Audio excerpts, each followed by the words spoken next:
بسم اللہ الرحمن الرحیم ولا تقولوا لمن يقتل في سبيل الله اموات بل احیاء ولکن لا تشعرون۔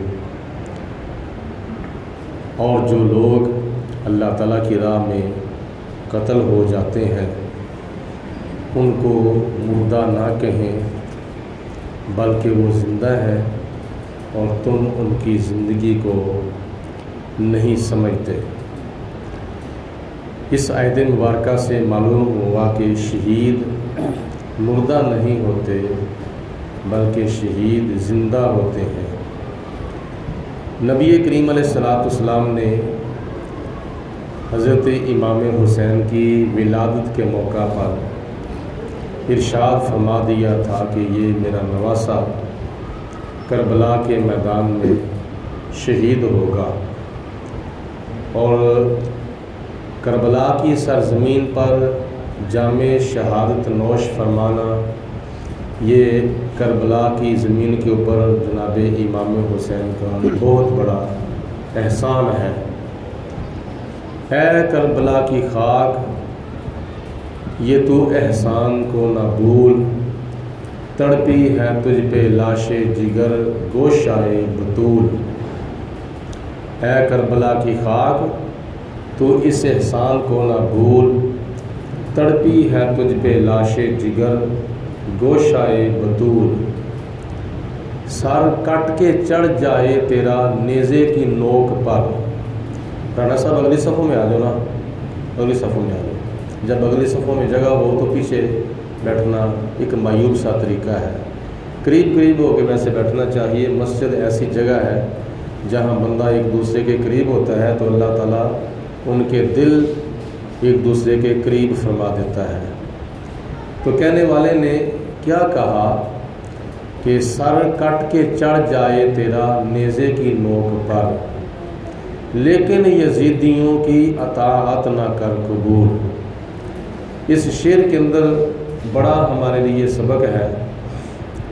کہنے والے نے یہ کہا کہ اگر آپ کا سر مبارک کٹ کے نیزے کی نوک پر بھی چڑھ جائے لیکن پھر بھی تو نے یزید کی بیعت نہیں کرنی، بیعت اگر کرنی ہے تو اس کی کرنی ہے جس کا ظاہر شریعت کے مطابق ہو اور باطن طریقت کے مطابق ہو۔ آج ہمارے لیے بھی ایک حکم ہے کہ اپنا ایمان بچانے کے لیے، اپنا تقوی بچانے کے لیے اور اپنے نیک اعمال کو محفوظ رکھنے کے لیے کسی پیر کامل کی بیعت کی جائے۔ تو یزید کا مطالبہ تھا حضرت امام حسین کے ساتھ کہ تم میری بیعت کرو، تو جناب امام حسین نے فرمایا کہ میں تیری بیعت نہیں کر سکتا، میں اس باپ کا بیٹا ہوں جس باپ نے کبھی حضرت صدیق اکبر کی بیعت کی ہے، جس باپ نے کبھی حضرت عمر فاروق کی بیعت کی ہے، جس باپ نے کبھی حضرت عثمان غنی کی بیعت کی ہے۔ یہ دیکھو بیٹے نے یزید کی حکومت کو قبول کیوں نہیں کیا؟ باپ نے 3 حکومتوں کو قبول کر لیا تھا۔ حضرت علی المرتضیٰ رضی اللہ تعالیٰ عنہ نے 3 خلافتوں کو اور 3 حکومتوں کو قبول کیا تھا۔ تو کہا کہ ان کو باہر بھیج دو، کھاؤ، اٹھا دو ان کو یہاں سے، چلو شاباش، باہر جا کے کھاؤ پیو۔ اور جناب امام حسین کے اندر حضرت علی المرتضیٰ کا دودھ تھا اور حضرت علی المرتضیٰ کا خون تھا اور حضرت فاطمہ الزہرا کا دودھ تھا۔ یہ امام حسین کا مقام ہے۔ جناب علی المرتضیٰ کا خون ہو جس جسم کے اندر اور جس جسم کے اندر حضرت فاطمہ الزہرا کا پاک دودھ ہو، وہ ایک فاسق اور فاجر کی بیعت کیسے کر سکتا ہے؟ تو جناب امام حسین کی غیرت نے گوارا نہ کیا کہ میں یزید کی بیعت کروں، ایسا کبھی ہو نہیں سکتا۔ اس سے پہلے باپ نے 3 خلافتیں دیکھی تھیں، تو جناب علی المرتضیٰ نے حضرت صدیق اکبر کی بیعت کرتے وقت کوئی بات نہیں کی، عمر فاروق کی بیعت کرتے وقت کوئی بات نہیں کی، عثمان غنی کی بیعت کرتے وقت کوئی بات نہیں کی، آنکھیں بند کر کے حضرت صدیق اکبر کی، عمر فاروق کی، عثمان غنی کی بیعت کر لی تھی۔ باپ نے 3 بیعتیں کی تھیں لیکن بیٹا ایک بیعت نہیں کر رہا، کیوں؟ آخر کو وجہ ہے نا، وجہ یہی ہے کہ جناب علی المرتضیٰ کا، صدیق اکبر کی، عمر فاروق کی، عثمان غنی کی بیعت کرنا اس بات کی دلیل ہے کہ ان کی خلافت حق تھی اور وہ حق پر تھے۔ اصحاب ثلاثہ ابو بکر صدیق، عمر فاروق، عثمان غنی حق پر تھے، تبھی تو علی المرتضیٰ نے بیعت کر لی تھی۔ لیکن یزید حق پر نہیں تھا، اس لیے امام حسین یزید کی بیعت نہیں کرتے۔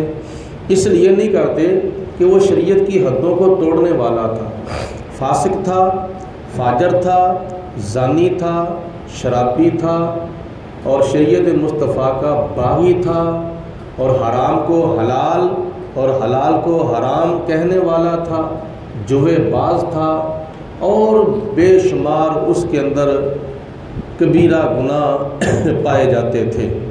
تو جس کی وجہ سے امام حسین نے کہا کہ یہ میرے پاک ہاتھ ہیں، یہ کسی پلید ہاتھوں میں نہیں جا سکتے۔ پڑھ کلمہ پاک شریعت دا، پڑھ کامل پیر طریقت دا، جڑا دسے راہ حقیقت دا، پڑھو لا الہ الا اللہ محمد الرسول اللہ صلی اللہ، سارے پڑھیں صلی اللہ علیہ وسلم۔ تو جناب امام حسین نے کہا کہ میں اپنا سب کچھ دے سکتا ہوں۔ کسی اور شاعر نے قلم اٹھایا تو اس نے کہا کہ شاہ است حسین، بادشاہ است حسین، دین است حسین، دین پناہ است حسین، سر داد نہ داد دست در دست یزید، حقہ کے بنا لا الہ است حسین۔ یہ فارسی کا شعر ہے، میں اس کا ترجمہ اور تھوڑی سی وضاحت کرتا ہوں۔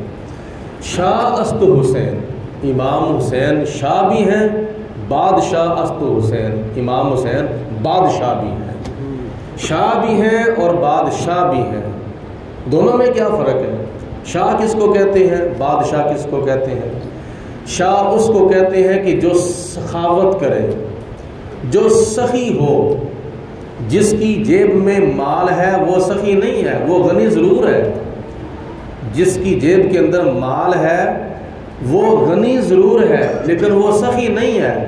سخی وہ ہے جس کی جیب کے اندر مال بھی ہو اور وہ مال کو اللہ تعالیٰ کی راہ میں خرچ بھی کرتا ہو، اس کو سخی کہتے ہیں۔ تو جناب امام حسین نے کیسی سخاوت کی تھی؟ میدان کربلا کے اندر اپنے بیٹوں کی سخاوت کر دی، اپنے بھانجوں کی سخاوت کر دی، اپنے بھتیجوں کی سخاوت کر دی، اپنے بھائیوں کی سخاوت کر دی۔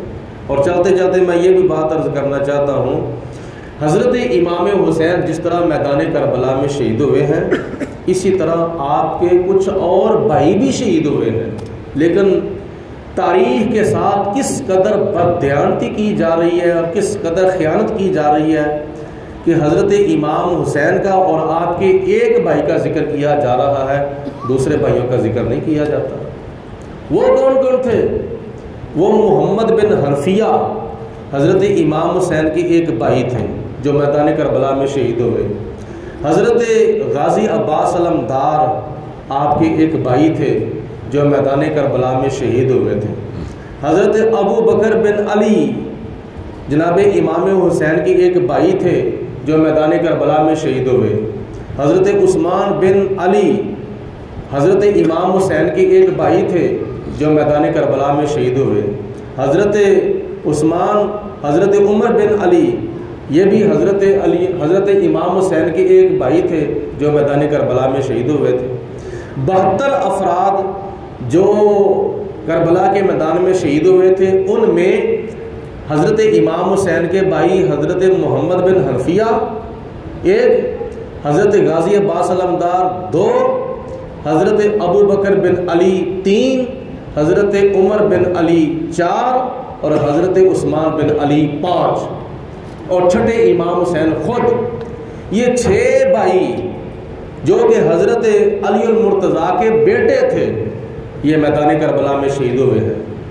تاریخ کے ساتھ خیانت اس لیے کی جا رہی ہے کہ حضرت ابو بکر بن علی کا ذکر کیوں نہیں کیا جاتا، عمر بن علی کا ذکر کیوں نہیں کیا جاتا، عثمان بن علی کا ذکر کیوں نہیں کیا جاتا؟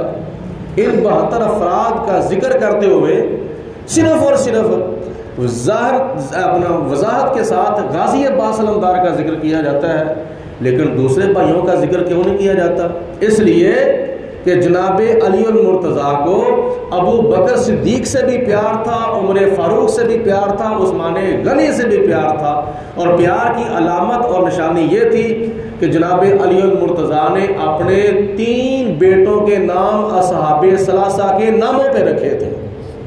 حضرت ابو بکر ایک بیٹے کا نام حضرت ابو بکر صدیق کے نام پر رکھا، ایک بیٹے کا نام حضرت عمر فاروق کے نام پر رکھا، آپ نے ایک بیٹے کا نام حضرت عثمان غنی کے نام پر رکھا۔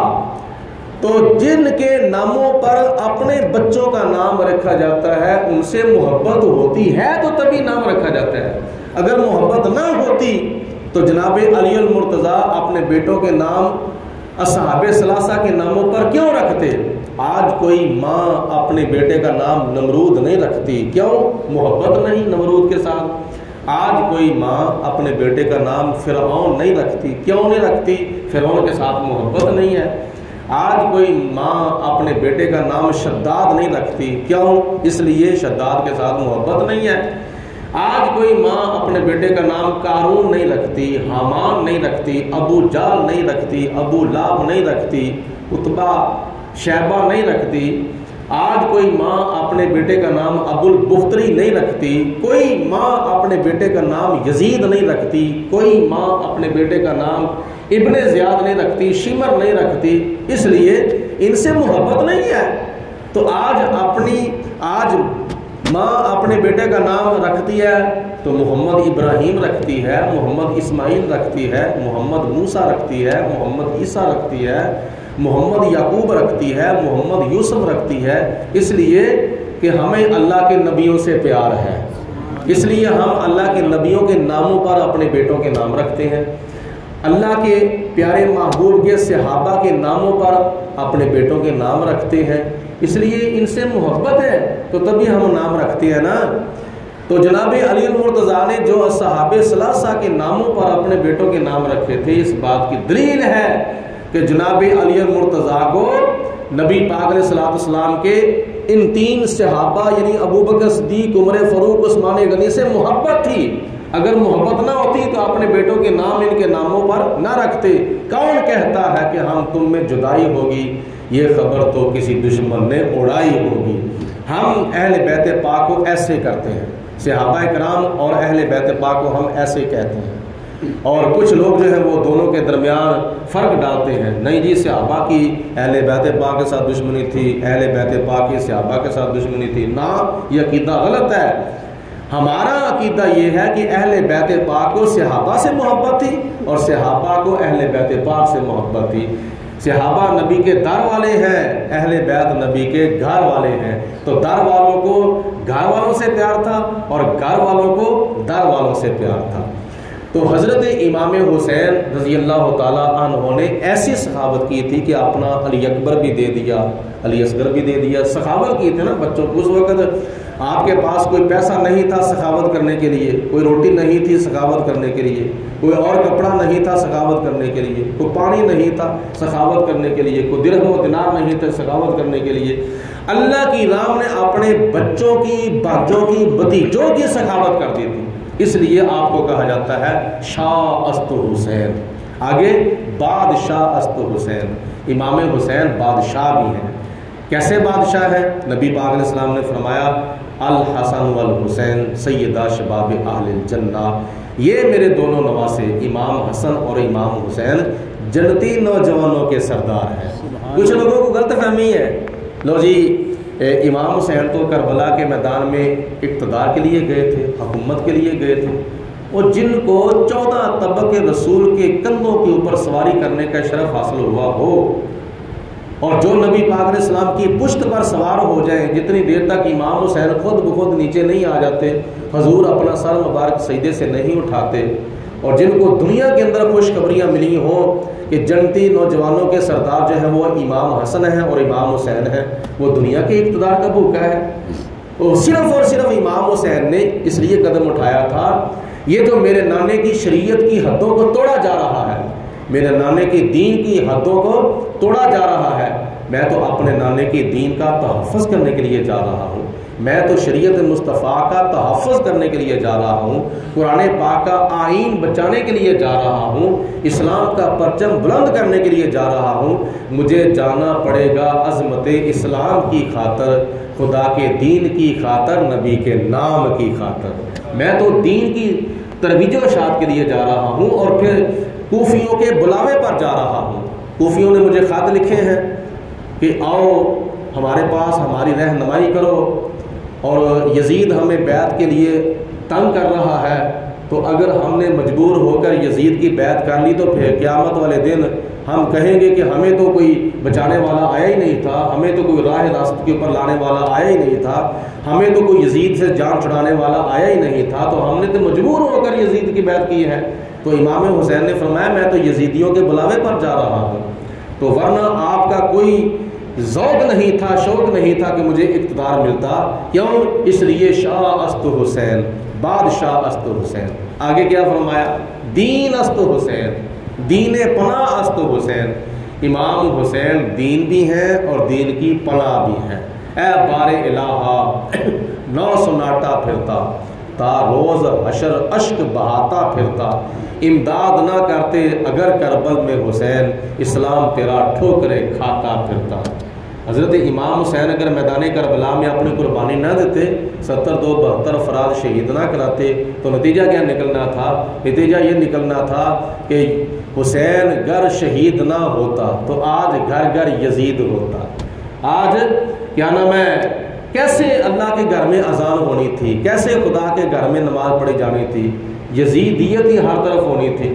تو یہ امام حسین کا صدقہ ہے آج جو ہم 5 وقت کی اذان پڑھتے ہیں، 5 وقت کی نماز پڑھتے ہیں، خطبہ جمعہ ہوتا ہے، لوگ اپنے دین کے اوپر عمل کرتے ہیں، یہ صدقہ ہے حضرت امام حسین رضی اللہ تعالیٰ عنہ کا۔ دین است حسین، دین پناہ است حسین۔ امام حسین دین بھی ہے اور دین کی پناہ بھی ہے، یعنی دین کو پناہ بھی دینے والے ہیں۔ حضرت امام حسین کے بارے میں نبی پاک علیہ السلام نے فرمایا حسین منی و انا من الحسین، حسین مجھ سے ہیں اور میں حسین سے ہوں۔ صبح درس قرآن کے اندر میں نے اس حدیث پاک کی وضاحت کی تھی۔ نتیجہ عرض کرتا ہوں کہ ولادت سے لے کر شہادت تک حسین مجھ سے ہے، اور شہادت سے لے کر قیامت تک میں حسین سے ہوں۔ یہ ہے اس حدیث پاک کی وضاحت کا نچوڑ۔ ولادت حسین سے لے کر شہادت تک حسین مجھ سے ہے، اور امام حسین کی شہادت سے لے کر قیامت تک میں حسین سے ہوں۔ کیوں؟ اس لیے کہ سر سے لے کر پاؤں تک میں سراپا دین ہوں۔ میرا آنکھوں کا دیکھنا دین، کانوں کا سننا دین، زبان سے بولنا دین، ہاتھوں کا پکڑنا دین، پاؤں کا چلنا دین، میرا کھانا دین، پینا دین، اٹھنا دین، بیٹھنا دین، چلنا دین، پھرنا دین، آنا دین، جانا دین، اور نکاح کرنا دین، ہر کام میرا دین ہے، اور دین کو زندہ کرنے والے امام حسین ہیں۔ کیا میں نے بولا؟ یزید کو زندہ کرنے والے بولو امام حسین ہے۔ تو اگر امام حسین دین کو زندہ نہ کرتے تو پھر ہمارا کیا حال ہونا تھا؟ اس لیے آگے کیا کہنے والا کہتا ہے، سر داد نہ داد دست در دست یزید۔ یہ فارسی کا شعر ہے، توجہ کے ساتھ سنیں۔ سر داد نہ داد در دست یزید، معنی اس کا کیا ہے؟ سر داد نہ داد دست در دست یزید، سر دے دیا ہے مگر ہاتھ نہیں دیا۔ یزید کے ہاتھوں میں بولو ہاتھ، تسی بھی ذرا بیعت کر لگے ویکھ لیا کرو پیر کس طرح داوے، کم از کم ویکھیا کرو کس پیر دی بیعت پہ کرنے ہیں۔ امام حسین سے یزید نے پرچی کا مطالبہ کیا تھا کہ مجھے پرچی دے دو، لیکن امام حسین نے فرمایا کہ میری پرچی تیرے قابل نہیں ہے۔ طریقہ مختلف ہو گیا ہے، آج جیسے کہ پرچی کے ذریعے بیعت لی جاتی ہے، اس وقت ہاتھوں کے ذریعے بیعت لی جاتی تھی، ہاتھوں میں ہاتھ دے کر بیعت کیا جاتا تھا۔ آج ہم کس کی بیعت کر رہے ہیں؟ جنہوں نے کبھی نماز بھی نہیں پڑھی، آج ہم ان کی بیعت کر رہے ہیں جو ہیرا پھیری کرتے ہیں، جو ڈاکے مارتے ہیں، جو چور ہیں، جو لٹیرے ہیں، جو ڈاکو ہیں، جو قوم کا مال کھا کے دوسرے ملکوں کے بینکوں میں جا کے جمع کراتے ہیں، پتہ نہیں ان کو وہ بعد میں نصیب ہونا کہ نہیں ہونا، ان کی بات کرتے ہو، ان کو اپنا لیڈر مانتے ہو، ان کو اپنا سربراہ مانتے ہو۔ توبہ کرنی چاہیے ایسے لوگوں سے جنہوں نے نہ ہمارا دنیا کے اندر ساتھ دینا ہے، نہ قبر کے اندر ساتھ دینا ہے، نہ حشر کے اندر ساتھ دینا ہے۔ اگر دونوں جہانوں میں ساتھ دینا ہے تو اس پیر کامل نے ساتھ دینا ہے جس کا ظاہر شریعت کے مطابق ہو، باطن طریقت کے مطابق ہو۔ اس لیے اس بات پہ غور کرنا چاہیے۔ طریقہ مختلف ہو گیا ہے، اس وقت ہاتھوں میں ہاتھ لے کر بیعت کی جاتی تھی، آج پرچی لے کر بیعت کرائی جا رہی ہے۔ تو پرچی دیتے وقت ذرا خیال کیا کرو کہ کل قیامت کے دن کہیں ہم مجرم نہ بن جائیں۔ سر داد نہ داد، سر دے دیا تھا، سر داد سر دے دیا، نہ داد نہیں دیا، کیا نہیں دیا؟ دست در دست یزید، یزید کے ہاتھوں میں اپنا ہاتھ بولو نہیں، سمجھ بات کی، یزید کے ہاتھوں میں اپنا ہاتھ نہیں دیا، کیا دیا ہے؟ سر دے دیا ہے۔ اب دیکھو سر دینے سے کیا ہوتا ہے، ہاتھ دینے سے کیا ہوتا ہے؟ جان جاتی ہے تو سر دینے سے جاتی ہے، ہاتھ دینے سے جان نہیں جاتی۔ ایک بندہ ہاتھ آگے کرتا ہے، اس کا ہاتھ کاٹا جاتا ہے، ہاتھ ہی چلا گیا نا، جان تو نہیں نہ گئی۔ لیکن اگر بندہ سر دے دے تو سر بھی چلا جاتا ہے اور بولو جان بھی چلی جاتی ہے۔ عقل مندی کا تقاضا یہ ہے کہ اگر ادھر بھی نقصان ہو ادھر بھی نقصان ہو تو وہ طرف اختیار بندہ کرتا ہے جس طرف نقصان تھوڑا ہوتا ہے۔ ہاتھ دینے سے ہاتھ جاتا ہے مگر جان نہیں جاتی، سر دینے سے سر بھی جاتا ہے، جان بھی چلی جاتی ہے۔ تو ہاتھ دینے سے نقصان ہونا تھا مگر تھوڑا، سر دینے سے نقصان ہوا ہے مگر زیادہ۔ مگر اس کی وجہ کیا ہے؟ امام حسین نے فرمایا کہ اگر میں سر دیتا ہوں تو جان جاتی ہے، اگر میں ہاتھ دیتا ہوں تو میرا ایمان جاتا ہے، لہذا میں ایمان کا سودا نہیں کر سکتا، جان کا سودا کر سکتا ہوں لیکن ایمان کا سودا نہیں کرتا۔ سر داد نہ داد، دست در دست یزید، جیسے آپ نے سر دے دیا اسی طرح آپ نے علی اکبر دے دیا، اپنا علی اصغر دے دیا، اولو محمد دے دیے، اور اپنا بھائی غازی عباس علمدار دے دیا، محمد بن حنفیہ دے دیا، ابو بکر بن علی دے دیا، عمر بن علی دے دیا، عثمان بن علی دے دیا، اور اسی طرح اولو محمد اپنے بھانجے دے دیے، بھتیجے دے دیے، اور اپنے بھائی دے دیے، اپنے بیٹے دے دیے، لیکن نہیں دیا تو اپنا ہاتھ نہیں دیا۔ اس لیے یہ وہ ہاتھ ہے کہ جس ہاتھ کو اللہ کے پیارے محبوب حضرت محمد مصطفیٰ صلی اللہ علیہ وسلم نے چوما ہے، لہٰذا یہ پاک ہاتھ کسی پلید کے ہاتھ میں نہیں جا سکتے، یہ پاک ہاتھ کسی شرابی کے ہاتھ میں نہیں جا سکتے، یہ ہاتھ کسی زانی کے ہاتھ میں نہیں جا سکتے، یہ ہاتھ کسی شرابی، زانی اور جوے باز شریعت کی حدوں کو توڑنے والے کے ہاتھوں میں نہیں جا سکتے۔ حقا کے بنا لا الہ است حسین، حق تو بات یہی ہے کہ امام حسین کلبے کے بنا ہے، کلمے کے رکن ہے، پورے اسلام کا رکن کلمہ، نماز، روزہ، حج، زکوٰۃ ہے، امام حسین کلمے کے رکن ہے۔ تو یہ ہمارے لیے سبق ہے، ہمارے لیے عبرت ہے کہ اس شعر سے اور آج کے بیان سے کیا معلوم ہوتا ہے کہ بیعت کرنی ہے تو پیر کامل کی کرنی ہے، جس کا سلسلہ حضرت غوث پاک تک جاتا ہو، جس کا سلسلہ حضرت علی المرتضیٰ تک جاتا ہو، جس کا سلسلہ نبی پاک علیہ السلام تک جاتا ہو۔ ہمارے قبلہ حاجی صاحب الحاج پیر مفتی ابو داؤد رحمۃ اللہ تعالی علیہ فرمایا کرتے تھے، خلق خدا کا ہاتھ ہے اولیاء کے ہاتھ میں، اور اولیاء کا ہاتھ ہے غوث الورا کے ہاتھ میں، غوث الورا کا ہاتھ ہے شیر خدا کے ہاتھ میں، شیر خدا کا ہاتھ ہے محمد مصطفیٰ کے ہاتھ میں، اور مصطفیٰ کا ہاتھ ہے رب العلا کے ہاتھ میں۔ تو یہ اپنے ہاتھ پاک ہاتھوں میں دو، جو 5 وقت کا نمازی ہو، جو رمضان المبارک کے روزے رکھتا ہو، شریعت مصطفیٰ کا تحفظ کرتا ہو، دین کی خاطر اپنی زندگی اس نے وقف کی ہو، تو اس پیر کامل کی بیعت ہونی چاہیے جس کا ظاہر شریعت کے مطابق ہو، باطن طریقت کے مطابق ہو۔ باقی انشاءاللہ تعالی وضاحت کے ساتھ امام حسین کا ذکر اور اہل بیت پاک کا تذکرہ صبح خطبہ جمعہ کے اندر کیا جائے گا۔ اللہ پاک ہم سب کو آج کی رات کے بابرکت لمحات کے اندر جو کچھ میں نے آپ کو سنا اللہ پاک یاد رکھنے کی اور اس پر عمل کرنے کی توفیق عطا فرمائے۔ وآخر دعوانا ان الحمدللہ رب العالمین۔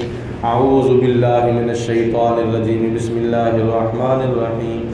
قل یا ایھا الکافرون لا اعبد ما تعبدون ولا انتم عابدون ما اعبد ولا انا عابد ما عبدتم ولا انتم عابدون ما اعبد لکم دینکم ولی دین۔ بسم اللہ الرحمن الرحیم۔ قل هو اللہ احد اللہ الصمد لم یلد ولم یولد ولم یکن له کفوا احد۔ بسم اللہ الرحمن الرحیم۔ قل هو اللہ احد اللہ الصمد لم یلد ولم یولد ولم یکن له کفوا احد۔ بسم اللہ الرحمن الرحیم۔ قل هو اللہ احد اللہ الصمد لم یلد ولم یولد ولم یکن له کفوا احد۔ بسم اللہ الرحمن الرحیم۔ قل اعوذ برب الفلق من شر ما خلق ومن شر غاسق اذا وقب ومن شر النفاثات في العقد ومن شر حاسد اذا حسد۔ بسم اللہ الرحمن الرحیم۔ قل اعوذ برب الناس ملک الناس الہ الناس من شر الوسواس الخناس الذي يوسوس في صدور الناس من الجنة والناس۔ بسم اللہ الرحمن الرحیم۔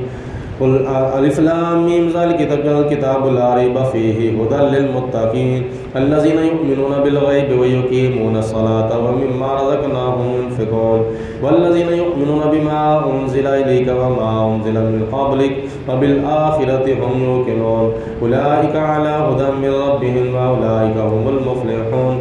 ان رحمت اللہ قریب من المحسنین وما ارسلناک الا رحمة للعالمین۔ ما كان محمد ابا احد من رجالكم ولكن رسول الله وخاتم النبيين وكان الله بكل شيء عليما۔ ان الله وملائكته يصلون على النبي يا ايها الذين امنوا صلوا عليه وسلموا تسليما۔ اللهم صل على سيدنا ومولانا محمد معدن الجود والكرم وآله وصحابه وبارك وسلم۔ سبحان ربك رب العزة عما يصفون وسلام على المرسلين والحمد لله رب العالمين۔ اللہ اکبر اللہ اکبر لا الہ الا اللہ واللہ اکبر وللہ الحمد۔ ایک مرتبہ سورہ فاتحہ 3 دفعہ کل شریف تلاوت کریں تاکہ جتنے بھی ہمارے دوست احباب بیٹھے ہیں ان کے تمام فوت شدہ مسلمان بہن بھائیوں کی روح کو ثواب پہنچایا جا سکے۔ بسم اللہ الرحمن الرحیم۔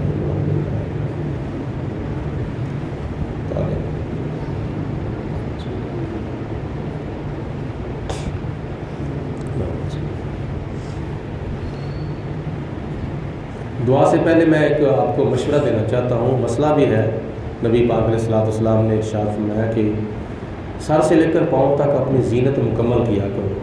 قرآن پاک میں رات کو ہم نے سبق پڑھا تھا 8ویں سپارے کو، اس کے اندر ایک آیت آئی تھی کہ یا بنی آدم خذوا زینتکم عند کل مسجد۔ اے آدم علیہ السلام کی اولاد، جب تم مسجد میں جاؤ تو زیب و زینت مکمل طور پر پہنا کرو۔ تو جس طرح یہ ہماری قمیض یہ لباس میں شامل ہے، زیب و زینت ہے، شلوار جو ہے یا تہ پگ یہ زیب و زینت ہے، اسی طرح سر کے اوپر کو کپڑا، ٹوپی، رومال وغیرہ یہ بھی زینت کے اندر شامل ہے، بلکہ یہ عزت ہے، سر کا تاج ہے۔ اپنے سر کے اوپر کپڑا رکھنا، ٹوپی رکھنا، ڈھانپ کے رکھنا، یہ ایک بہت بڑی عزت ہے اللہ تعالیٰ کی طرف سے۔ تو نبی پاک علیہ السلام نے ننگے سر نماز پڑھنے سے سختی کے ساتھ منع کیا ہے۔ بامر مجبوری نماز تو ہو جاتی ہے، ننگے سر مجبوری کے تحت نماز تو ہو جاتی ہے۔ ویسے تو مسئلہ ہے کہ یہ جو ناف ہے نا، بندے کی ناف، یہ شرعی مسئلہ یاد رکھیں، بندے کی ناف سے لے کر گھٹنوں تک، یہ یعنی گوڑیاں تک، یہ بندے کا ستر عورت ہے۔ کم از کم مجبوری کے وقت اتنا حصہ بھی ڈھانپا ہو نماز تو پھر بھی ہو جاتی ہے، یعنی ناف سے لے کر گھٹنوں تک جسم کا حصہ ڈھانپا ہوا ہو نماز تو پھر بھی ہو جاتی ہے، لیکن جان بوجھ کے ننگے سر نماز پڑھنا یہ نبی پاک علیہ السلام نے ارشاد فرمایا ہے کہ ننگے سر نماز نہیں پڑھنی چاہیے۔ میرا ایک مشورہ یہ ہے، ویسے تو مسجد کی ٹوپیاں بھی ہیں، تو اگر دیکھا جائے تو کچھ لوگوں کا نظریہ ہے کہ یہ پہن کر نماز پڑھنا نامناسب ہے۔ ویسے نماز تو ہو جاتی ہے، لیکن یہ ایک دوسرے کے سر کے اوپر ٹوپیاں آئی ہوتی ہیں تو ان سے نا بدبو نکلتی ہے، تو تو نبی پاک علیہ السلام کو بدبو پسند نہیں بلکہ خوشبو پسند ہے، ٹھیک ہے۔